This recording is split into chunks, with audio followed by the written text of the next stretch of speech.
Hey, what's up guys, welcome back to channel. On today's episode, we're talking about RYOBI Brushless HP ONE+ tools. That's right. We're talking about this half-inch hammer drill driver ONE+ HP offering from RYOBI. And RYOBI is just one of those tool brands you just can't get away from because they're everywhere, right? What I mean by that is they're pretty much sold at Home Depot in the store, and you can buy them online at homedepot.com and other, locations, a few places here and there. But because they make everything for everything, it's kind of hard to stay away from, even if you are, stuck in other battery platforms. But we're gonna go over this half-inch hammer drill driver top to bottom, see how it stands up against other half-inch hammer drills or tools on the market. So stick with us.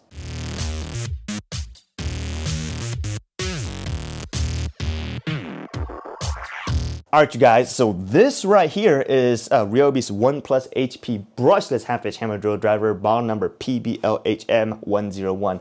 Dang, try to say that really fast, right? So the thing with RYOBI is, they're mainly sold at the Home Depot because they're kind of exclusive to Home Depot, even though you can buy them at, Direct Tools and stuff like that. Other places online, but we did buy this with our own monies and nobody sent this to us, so, this is not a sponsored video.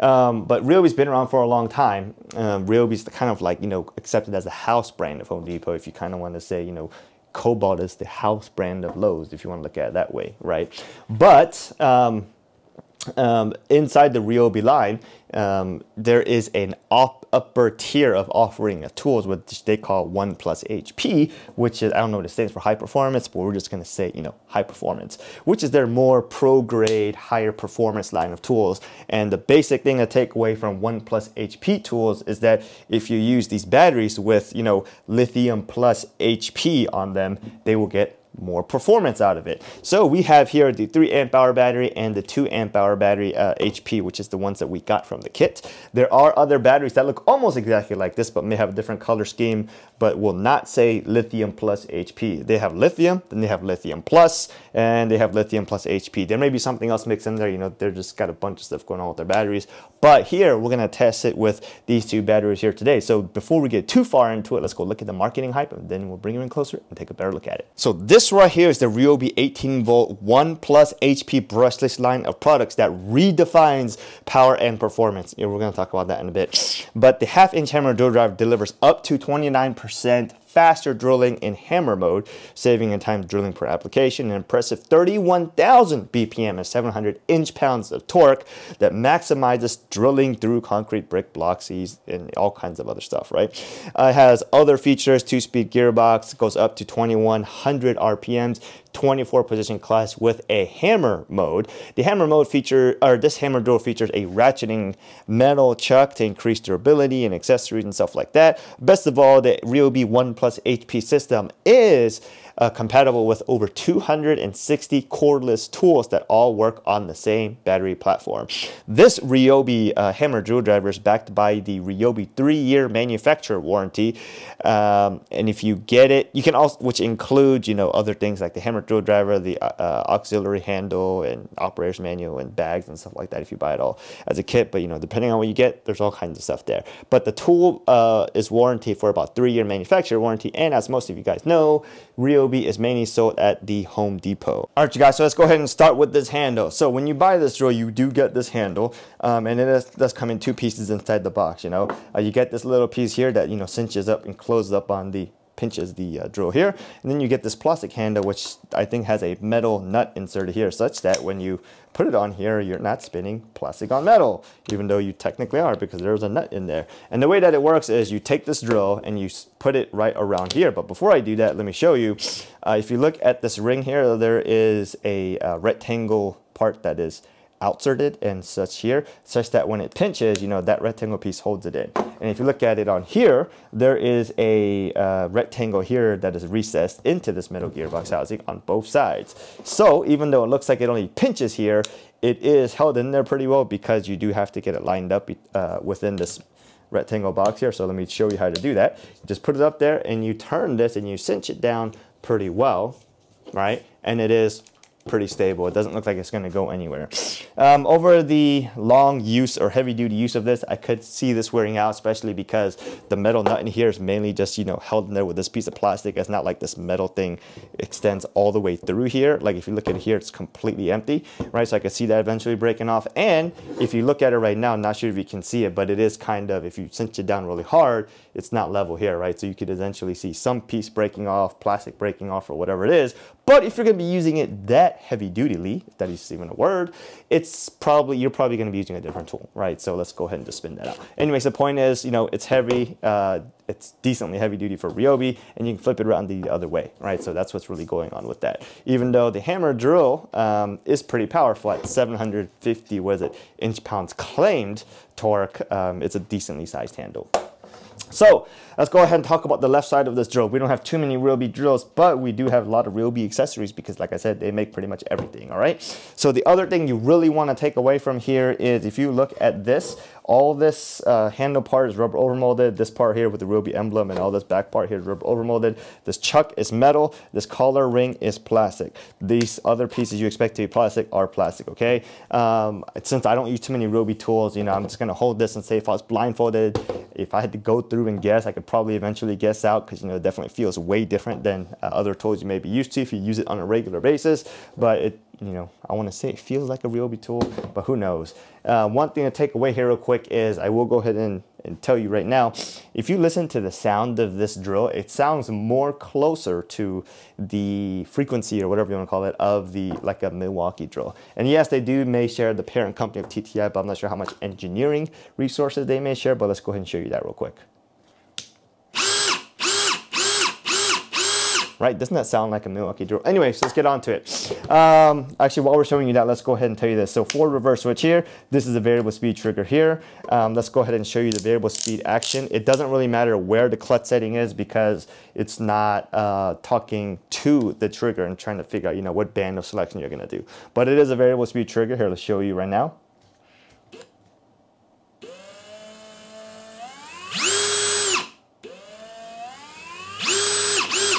So that's on 1. Let's go ahead and spin it to 2.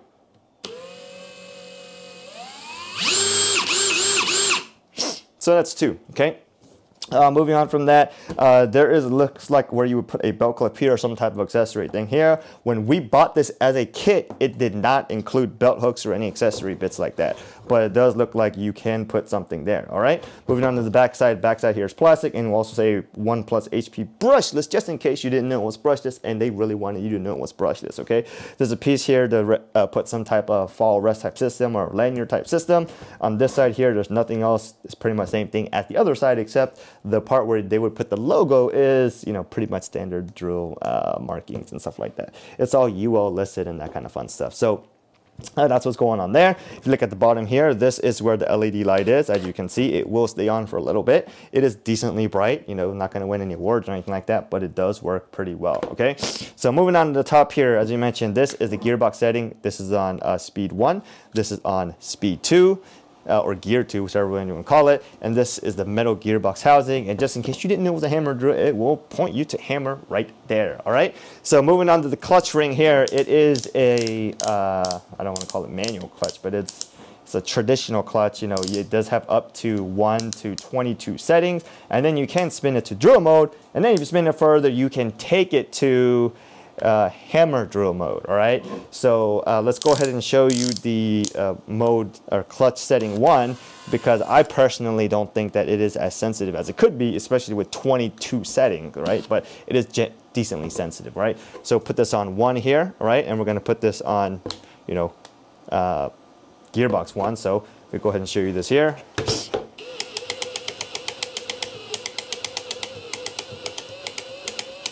So it's okay, right? Let's go take it to mode, maybe, I don't know, 5 maybe.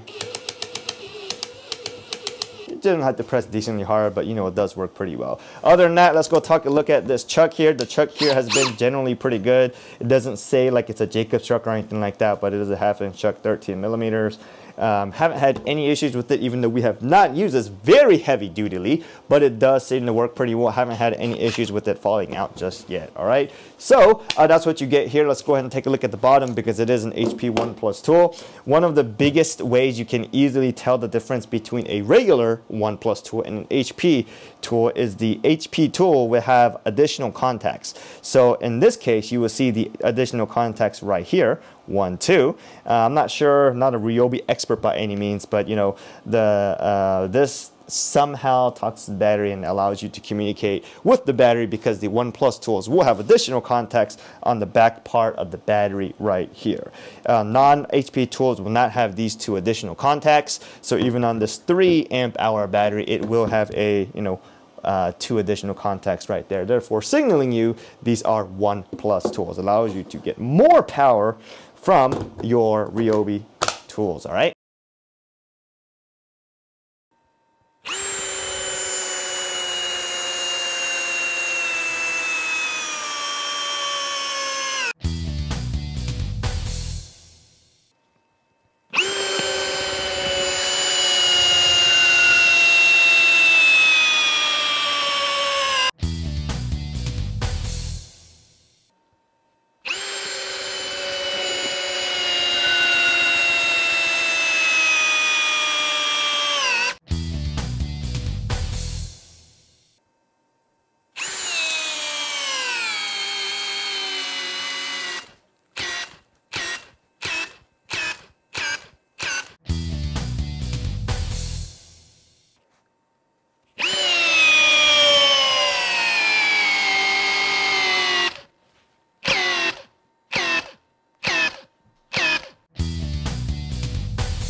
All right, you guys, so let's go take a look at those numbers. All right, so we first ran this drill with this 2 amp hour high performance HP Plus battery, which is the one that came in the kit. So on the first run, remember low duty, I guess small duty, light duty, whatever you want to call it, 5/16 by 6" lag test. First run 6.95, second run 6.87, third run 7 seconds. It did have to do it on speed 1, and the average torque from the 3 tests came to around peak torque was about 124 inch-pounds, and average time was about 6.94 inch-pounds. Moving on to the heavier duty lag test, which is the 1/2" by 8" lag. On all 3 tests, it did not finish. We did try to run all 3 tests because it's not like it thermaled out any means. It just couldn't drive it all the way through, right?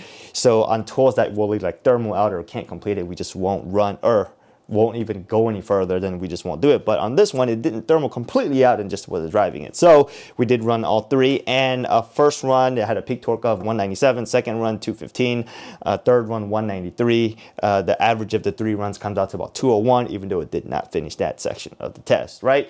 Moving on to the 3/4 inch auger. So first run 18.38, second run 18.18. It did have to do it on speed 1, however, so the average comes out to 18.27 seconds.